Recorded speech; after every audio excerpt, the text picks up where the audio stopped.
back, readers, to another Bookish book reviews video.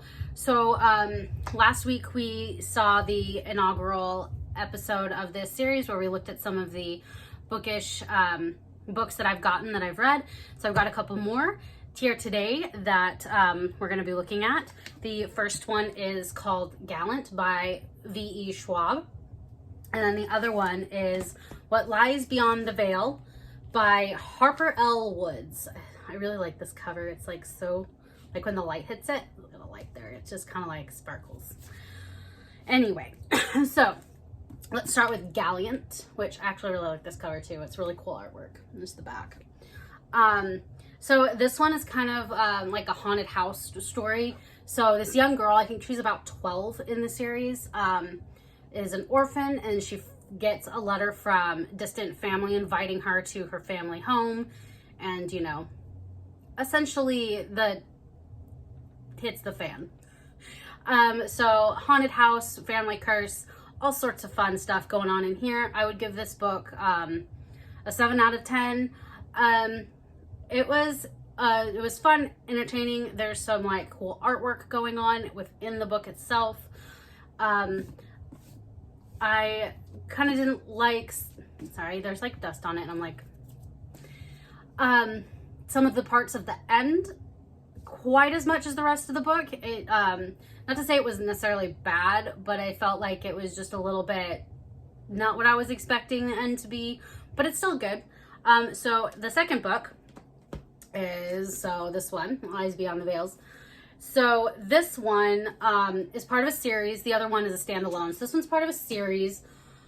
So this one's harder to rate, because if it weren't for the leading guy in the story, the leading male, I would probably give it like a 6, a low 6 at that. I did not like the main girl, like the leading lady in the book.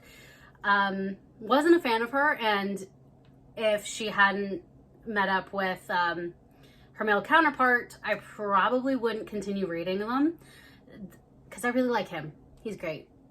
But I couldn't get into her. So I would say like a low 6. However, after having met, I can't remember what his name is already, Callum. Yeah. So I just looked at the synopsis on the front. So his name's Callum. After meeting him and having him like really introduce the story, I would give it like a 7, 7.5, and say he's definitely worth it. So this book is set in like a fantasy type setting, like with elves and magic and all that sort of thing. So in this society, like elves are like banished behind like a veil. Yeah, I'm just trying to think that makes sense. I mean, that's really what it is. But then the main girl gets like marked like as like a bond mark, where she's supposed to be like mates and live, you know, with an elf or whatever. So they're like, when that happens in the society, they like kill those people. So she goes on the run, and she runs into Callum, who is also on the run from the same situation. So the two of them are on the run together, and the two of them obviously like fall in love with each other. You know, he's easy to fall in love with. He's one of those kind of characters. So that's what it's about. So I will continue reading it because I want to see what happens next. I won't give spoilers, but like the end, it's just like, one, is a great way to like end this. So the first book in the series. That being said, I wasn't hugely surprised by the ending. I kind of think I saw it coming, just like a little bit. I wasn't surprised by it. It kind of seemed like a natural course of events for me, and I liked it. I liked it because, yeah, I won't say more because, like I said, I don't want to like ruin anything. But yeah, if you like elves and like that kind of fantasy type setting with like magic and those sorts of elements, then go ahead and check it out, because, you know, Callum's such a great character. So these two, like in the last one, are such completely different books that it's hard to say, read this one over this one. If you like a haunted house story with like, you know, family curses, that kind of thing, this is definitely worth checking out. Like, they're both well written. I wouldn't say anything I've read so far has been poorly written. I've read books that have been poorly written. I've even had a few where I stopped reading them because I just, like, I couldn't. I have.